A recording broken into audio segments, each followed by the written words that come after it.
ನಮಸ್ಕಾರ ವೀಕ್ಷಕರೇ, ಕರ್ನಾಟಕದ ಇಂದಿನ ಟಾಪ್ ಬ್ರೇಕಿಂಗ್ ಅಪ್ಡೇಟ್ಗಳಿಗೆ ಸ್ವಾಗತ.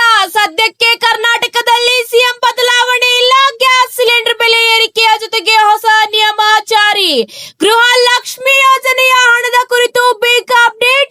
ಬಿಪಿಎಲ್ ಕಾರ್ಡ್ದಾರರಿಗೆ ಮಹತ್ವದ ಮಾಹಿತಿ. ಇದೇ ರೀತಿ ಇಂದಿನ ಗೋಲ್ಡ್ ಮತ್ತು ಸಿಲ್ವರ್ ರೇಟ್ ಎಷ್ಟಿದೆ ಎಂಬ ಸಂಪೂರ್ಣವಾದ ಮಾಹಿತಿ ಈ ಒಂದು ವಿಡಿಯೋದಲ್ಲಿ ನಿಮಗೆ ಸಿಗಲಿದೆ. ಈ ಒಂದು ವಿಡಿಯೋನ ಕೊನೆ ತನಕ ನೋಡಿ.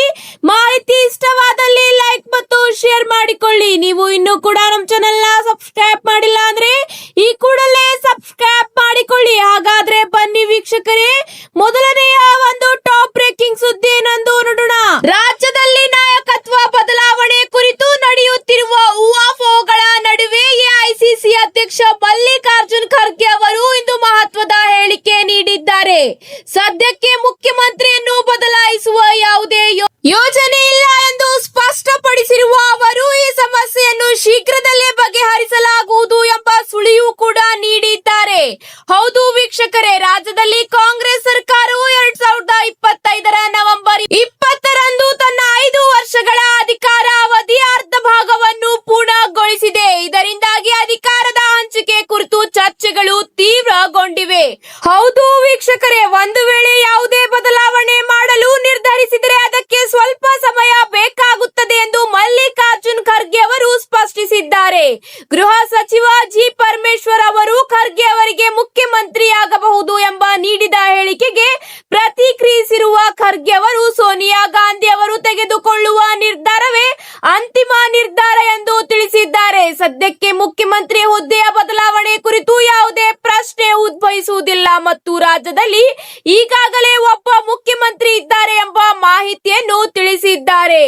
ಒಟ್ಟಾರೆಯಾಗಿ ಹೇಳುವುದಾದರೆ ಕರ್ನಾಟಕ ರಾಜಕಾರಣದಲ್ಲಿ ನಾಯಕತ್ವದ ಗೊಂದಲಗಳನ್ನು ಹೈಕಮಾಂಡ್ ಹೇಗೆ ನಿಭಾಯಿಸಲಿದೆ ಎಂಬುದನ್ನು ಈಗ ಕಾದು ನೋಡಬೇಕಿದೆ. ಇದರ ಜೊತೆಗೆ ಮುಂದಿನ ಒಂದು ಟಾಪ್ ಸುದ್ದಿ ಏನೆಂದು ನೋಡೋಣ ಬನ್ನಿ ವೀಕ್ಷಕರೇ.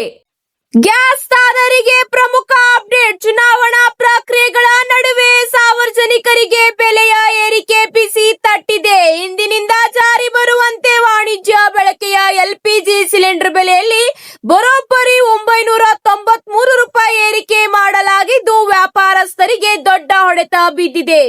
ಇದೇ ಅಷ್ಟೇ ಅಲ್ಲದೆ ಗೃಹ ಬಳಕೆ ಸಿಲಿಂಡರ್ ದರದಲ್ಲಿ ಯಾವುದೇ ಬದಲಾವಣೆ ಮಾಡಲಾಗಿಲ್ಲ, ಆದರೆ ಕೆಲವು ನಿಯಮಗಳನ್ನು ಈಗ ಜಾರಿ ತರಲಾಗಿದೆ. ಹೌದು ವೀಕ್ಷಕರೇ, ಈಗ ಮೊದಲನೆಯದಾಗಿ ಒಂದೇ ಮನೆಯಲ್ಲಿ ಪೈಪ್ಡ್ ಗ್ಯಾಸ್ ಅಂದರೆ ಪಿಎನ್ಜಿ ಮತ್ತು ಎಲ್ಪಿಜಿ ಸಿಲಿಂಡರ್ ಎರಡನ್ನು ಒಟ್ಟಿಗೆ ಬಳಸಲು ಅವಕಾಶವಿಲ್ಲ.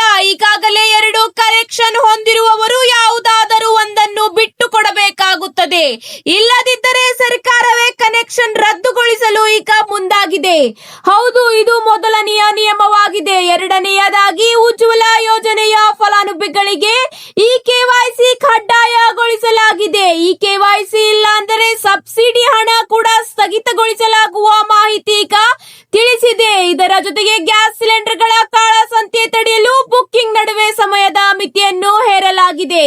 ನಗರ ಪ್ರದೇಶದಲ್ಲಿ ಕನಿಷ್ಠ 25 ದಿನಗಳ ಅಂತರವಿರಬೇಕು. ಗ್ರಾಮೀಣ ಪ್ರದೇಶದಲ್ಲಿ ಈ ಅವಧಿಯನ್ನು 45 ದಿನಗಳಿಗೆ ನಿಗದಿಪಡಿಸಲಾಗಿದೆ. ಹೌದು, ಈಗ ಗ್ಯಾಸ್ ಏಜೆನ್ಸಿಗಳಿಗೆ ಅಲೆಯುವ ಕಾಲ ಇನ್ನು ಮುಗಿಯಿತು. ಗ್ಯಾಸ್ ಬುಕ್ಕಿಂಗ್ ಪ್ರಕ್ರಿಯೆಯನ್ನು ಸಂಪೂರ್ಣವಾಗಿ ಡಿಜಿಟಲೀಕರಣಗೊಳಿಸಲಾಗಿದೆ. ಗ್ರಾಹಕರು ತಮ್ಮ ನೋಂದಾಯಿತ ಮೊಬೈಲ್ ಸಂಖ್ಯೆಯಿಂದ ಮಿಸ್ ಕಾಲ್ ನೀಡುವ ಮೂಲಕ ಅಥವಾ ವಾಟ್ಸ್ಆಪ್ ಸಂದೇಶದ ಮೂಲಕ ಸುಲಭವಾಗಿ ಸಿಲಿಂಡರ್ ಬುಕ್ ಮಾಡಬಹುದಾಗಿದೆ. ಇದರ ಜೊತೆಗೆ ಸುರಕ್ಷಿತ ದೃಷ್ಟಿಯಿಂದ ಈಗ OTP ಆಧಾರಿತ ವಿತರಣಾ ಕ್ರಮ ಕೂಡ ಜಾರಿ ತರಲಾಗಿದೆ. ಗ್ಯಾಸ್ ಡೆಲಿವರಿ ಬಾಯ್ ಮನೆಗೆ ಬಂದಾಗ ನಿಮ್ಮ ಮೊಬೈಲ್ಗೆ ಬರುವ DAC ಕೋಡ್ ಅನ್ನು ಅವರಿಗೆ ನೀಡಬೇಕು. ಈ ಕೋಡ್ ನೀಡದ ನಂತರವಷ್ಟೇ ಸಿಲಿಂಡರ್ ಹಸ್ತಾಂತರಿಸಲಾಗುತ್ತದೆ. ಆದ್ದರಿಂದ ನಿಮ್ಮ ಮೊಬೈಲ್ ಸಂಖ್ಯೆಯನ್ನು ಅಪ್ಡೇಟ್ ಕೂಡ ಮಾಡುವುದು ಅಗತ್ಯ ಎಂಬ ಮಾಹಿತಿ ಈಗ ಸರ್ಕಾರ ತಿಳಿಸಿದೆ. ಈ ನಿಯಮಗಳು ಇಂದಿನಿಂದ ಜಾರಿ ಬರಲಿದೆ. ಇದರ ಜೊತೆಗೆ ಮುಂದಿನ ಒಂದು ಟಾಪ್ ಅಪ್ಡೇಟ್ ಏನೆಂದು ನೋಡೋಣ ಬನ್ನಿ ವೀಕ್ಷಕರೇ. ಗೃಹ ಲಕ್ಷ್ಮಿ ಯೋಜನೆಯ ಫಲಾನುಭವಿಗಳಿಗೆ ಅಪ್ಡೇಟ್ ಬಂದಿದೆ. ಸರ್ಕಾರದ ಮಹತ್ವಾಕಾಂಕ್ಷಿ ಯೋಜನೆಯಾದ ಈ ಒಂದು ಗೃಹ ಲಕ್ಷ್ಮಿ ಯೋಜನೆಯ ಫಲಾನುಭವಿ ಫಲಾನುಭವಿಗಳು ಇಲ್ಲಿವರೆಗೆ ಬರೋಬ್ಬರಿ 58,000 ರೂಪಾಯಿಗಳಷ್ಟು ಹಣ ಪಡೆದುಕೊಂಡಿದ್ದಾರೆ. ಹೌದು ವೀಕ್ಷಕರೇ, ಇಲ್ಲಿವರೆಗೆ ಬರೋಬ್ಬರಿ 29 ಕಂತುಗಳು ಗೃಹಿಣಿಯರ ಖಾತೆಗೆ ವರ್ಗಾವಣೆಯಾಗಿ ಒಟ್ಟು 58,000 ರೂಪಾಯಿಗಳ ಸಹಾಯಧನವನ್ನು ಮಹಿಳೆಯರು ಪಡೆದುಕೊಂಡಿದ್ದಾರೆ ಎಂಬ ಮಾಹಿತಿ ತಿಳಿದು ಬಂದಿದೆ. ಈಗ ಗೃಹ ಲಕ್ಷ್ಮಿ ಯೋಜನೆಯ ಅಡಿಯಲ್ಲಿ ಲಾಭ ಪಡೆಯುತ್ತಿರುವ ಮಹಿಳೆಯರಿಗೆ ಮೇ ತಿಂಗಳ 30ನೇ ಕಂತಿನ ಹಣ ಒಂದು ವಾರದೊಳಗೆ ವರ್ಗಾವಣೆಯಾಗಲಿದೆ ಎಂಬ ಮಾಹಿತಿ ತಿಳಿದು ಬಂದಿದೆ. ಹೌದು ಸ್ನೇಹಿತರೆ, ಗೃಹ ಲಕ್ಷ್ಮಿ ಯೋಜನೆಯ ಫಲಾನುಭವಿಗಳಿಗೆ ಈಗ 30ನೇ ಕಂತು 7 ದಿನಗಳ ಒಳಗಾಗಿ ವರ್ಗಾವಣೆಯಾಗಲಿದೆ. 7 ದಿನಗಳಲ್ಲಿ ಒಟ್ಟು ಹಂತವಾಗಿ ಕೆಲವು ಜಿಲ್ಲೆಗಳ ಗೃಹಿಣಿಯರ ಖಾತೆಗೆ ಹಣ ವರ್ಗಾವಣೆಯಾಗುತ್ತದೆ ಎಂಬ ಮಾಹಿತಿ ತಿಳಿದು ಬಂದಿದೆ. ಇದೇ ಅಷ್ಟೇ ಅಲ್ಲ, ರಾಜ್ಯ ಸರ್ಕಾರದ ಗ್ಯಾರಂಟಿ ಯೋಜನೆಗಳಲ್ಲಿ ಪ್ರಮುಖವಾದ ಗೃಹ ಲಕ್ಷ್ಮಿ ಯೋಜನೆಯಲ್ಲಿ ಗಂಭೀರ ಲೋಪವೊಂದವು ಬೆಳಕಿಗೆ ಈಗ ಬಂದಿದೆ.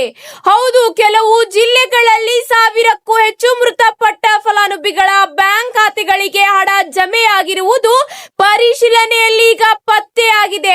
ಹೌದು ಸ್ನೇಹಿತರೆ, ಮೃತರಿಗೂ ಕೂಡ ಗೃಹ ಲಕ್ಷ್ಮಿ ಹಣ ಜಮೆಯಾಗುತ್ತಿರುವ ಬಗ್ಗೆ ಮಾಹಿತಿ ಬಂದ ಹಿನ್ನೆಲೆಯಲ್ಲಿ ಸಮೀಕ್ಷೆ ನಡೆಸಿ ಅಂತಹ ಬ್ಯಾಂಕ್ ಖಾತೆಗಳನ್ನು ಪತ್ತೆ ಮಾಡಲಾಗಿದ್ದು ಹಣವನ್ನು ವಾಪಸ್ ಪಡೆಯಲು ತೀರ್ಮಾನಿಸಲಾಗಿದೆ. ಮಹಿಳಾ ಮತ್ತು ಮಕ್ಕಳ ಕಲ್ಯಾಣ ಇಲಾಖೆ ಅಧಿಕಾರಿಗಳು ಈ ಕುರಿತು ಬ್ಯಾಂಕ್ ಅಧಿಕಾರಿಗಳೊಂದಿಗೆ ಸಂಪರ್ಕ ಮಾಡಿದ್ದು ಈ ನಿಟ್ಟಿನಲ್ಲಿ ಕಾರ್ಯ ಈಗ ಪ್ರಸ್ತುತರಾಗಿದ್ದಾರೆ. ಹೌದು ಸ್ನೇಹಿತರೆ, ಅತಿ ಶೀಘ್ರದಲ್ಲೇ ಮತ್ತು ಹೆಚ್ಚಿನ ಫಲಾನುಭವಿಗಳನ್ನು ಕಂಡುಹಿಡಿಯಲಾಗುವುದು ಎಂದು ಮಾಹಿತಿ ತಿಳಿದು ಬಂದಿದೆ.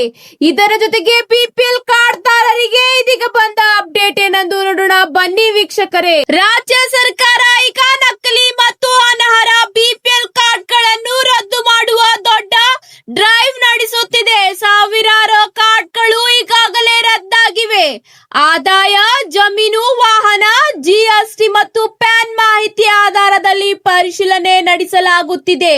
ಹೌದು ಸ್ನೇಹಿತರೆ, ಅಂದರೆ ನಿಜವಾಗಿಯೂ ಬಡವರಿಗೆ ಮಾತ್ರ ಸೌಲಭ್ಯ ಸಿಗಬೇಕು ಅನ್ನುವ ಮುಖ್ಯ ಉದ್ದೇಶದಿಂದ ಈ ಒಂದು ಕಾರ್ಯ ಈಗ ಪ್ರಗತಿಯಲ್ಲಿದೆ. ಹೊಸ ರೇಷನ್ ಕಾರ್ಡ್ ಅರ್ಜಿ ಪ್ರಕ್ರಿಯೆ ಮತ್ತೆ ಆರಂಭಿಸಲು ಸರ್ಕಾರ ಈಗ ಸಿದ್ಧತೆಯೂ ಕೂಡ ಮಾಡುತ್ತಿದೆ. ಕೆಲ ವಿಶೇಷ ವರ್ಗಗಳಿಗೆ ಮಾತ್ರ ಈಗ ಅವಕಾಶ ನೀಡಲಾಗುವುದು ಎಂಬ ಮಾಹಿತಿಯು ತಿಳಿದು ಬರುತ್ತಿದೆ. ಹೌದು, ಅನರ್ಹ ಕಾರ್ಡ್ಗಳನ್ನು ರದ್ದು ಮಾಡಿ ಹೊಸ ಕಾರ್ಡ್ಗಳ ವಿತರಣೆ ಶುರುವಾಗುತ್ತದೆ ಮತ್ತು ಅರ್ಜಿಗೆ ಆಹ್ವಾನಿಸಲಾಗುತ್ತದೆ. ರೇಷನ್ ಕಾರ್ಡ್ ಈಗಾಗಲೇ ಇರುವವರು ಆಧಾರ್ ಲಿಂಕ್ ಮತ್ತು ಕೆವೈಸಿ ಕಡ್ಡಾಯಗೊಳಿಸಲಾಗಿದೆ. ತಪ್ಪಾದ ಮಾಹಿತಿ ಇದ್ದರೆ ಕಾರ್ಡ್ ಇನ್ಆಕ್ಟಿವ್ ಆಗಬಹುದು ಎಂಬ ಮಾಹಿತಿ ಈಗ ತಿಳಿಸಿದ್ದು ಎಚ್ಚರಿಕೆಯೂ ಕೂಡ ವಹಿಸಲಾಗಿದೆ. ಇದರ ಜೊತೆಗೆ ಇಂದಿನ ಚಿನ್ನ ಮತ್ತು ಬೆಳ್ಳಿ ದರ ಹೇಗಿದೆ, ಇಲ್ಲಿದೆ ಪ್ರಮುಖ ಮಾಹಿತಿ. ಹೌದು ವೀಕ್ಷಕರೇ, ಇಂದು ಚಿನ್ನ ಮತ್ತು ಬೆಳ್ಳಿ ಮಾರುಕಟ್ಟೆಯಲ್ಲಿ ಬೆಲೆಗಳು ಏರಿಳಿತ ಕಂಡಿವೆ.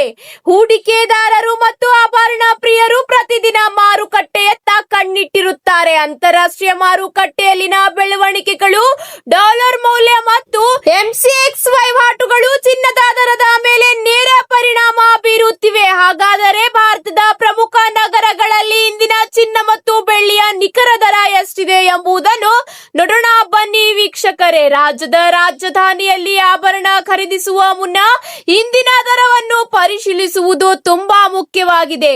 ಬೆಂಗಳೂರಿನಲ್ಲಿ ಚಿನ್ನ ಬೆಳ್ಳಿ ಬೆಲೆಯಲ್ಲಿ ಇಂದು ಸ್ವಲ್ಪ ಬದಲಾವಣೆಯಾಗಿದೆ. ಮಾರುಕಟ್ಟೆ ದತ್ತಾಂಶಗಳ ಪ್ರಕಾರ ಇಂದು 22 ಕ್ಯಾರೆಟ್ನ 1 ಗ್ರಾಂ ಚಿನ್ನದ ಬೆಲೆ 13,811 ರೂಪಾಯಿಗಳಿಗೆ ಮಾರಾಟವಾಗುತ್ತಿದೆ.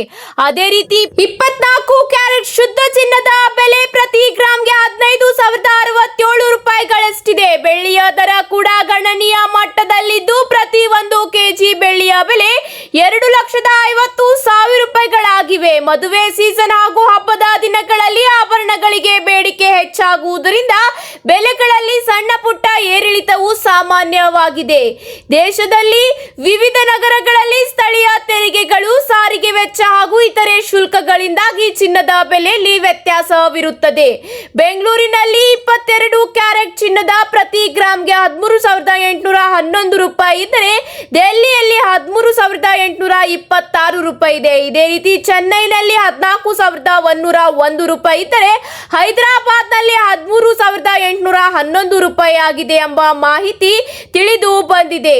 ಇದರ ಜೊತೆಗೆ ಇಂದಿನ ಪೆಟ್ರೋಲ್ ಮತ್ತು ಡೀಸೆಲ್ ದರ ಎಷ್ಟಿದೆ ಎಂದು ನೋಡೋಣ ಬನ್ನಿ ವೀಕ್ಷಕರೇ, ಇಂದು ಪೆಟ್ರೋಲ್ ಮತ್ತು ಡೀಸೆಲ್ ನಲ್ಲಿ ಯಾವುದೇ ಏರಿಳಿತವಾಗಿಲ್ಲ, ಸ್ಥಿರವಾಗಿದೆ ಎಂಬ ಮಾಹಿತಿ ತಿಳಿದು ಬಂದಿದೆ. ಹೌದು, ಈ ಒಂದು ದಿನ ಅಂದರೆ ಮೇ ತಿಂಗಳ 1ನೇ ತಾರೀಕಿನಂದು ಬೆಲೆಗಳಲ್ಲಿ ಪರಿಷ್ಕರಣೆ ಮಾಡಲಾಗುತ್ತದೆ. ಆದರೆ ಇಂದಿನ ಪೆಟ್ರೋಲ್ ಮತ್ತು ಡೀಸೆಲ್ ದರದಲ್ಲಿ ಯಾವುದೇ ಬದಲಾವಣೆಯಾಗಿಲ್ಲ. ದೆಹಲಿ, ಮುಂಬೈ, ಬೆಂಗಳೂರು ಸೇರಿದಂತೆ ದೇಶದ ಪ್ರಮುಖ ನಗರಗಳಲ್ಲಿ ಪೆಟ್ರೋಲ್ ಮತ್ತು ಡೀಸೆಲ್ ದರಗಳು ಸ್ಥಿರವಾಗಿದೆ. ಬೆಂಗಳೂರಿನಲ್ಲಿ ಪೆಟ್ರೋಲ್ ದರ ಪ್ರತಿ ಲೀಟರ್ಗೆ ಸರಿಸುಮಾರು 103ರ ಆಸುಪಾಸಿನಲ್ಲೇ ಮುಂದುವರೆದಿದೆ. ಇದೇ ರೀತಿ ಡೀಸೆಲ್ ದರ 90.98 ರಿಂದ 90.99 ಪ್ರತಿ ಲೀಟರ್ಗೆ ಸಿಗುತ್ತಿದೆ. ಇಂದು ಯಾವುದೇ ಬೆಲೆ ಬದಲಾವಣೆಯಾಗಿಲ್ಲ.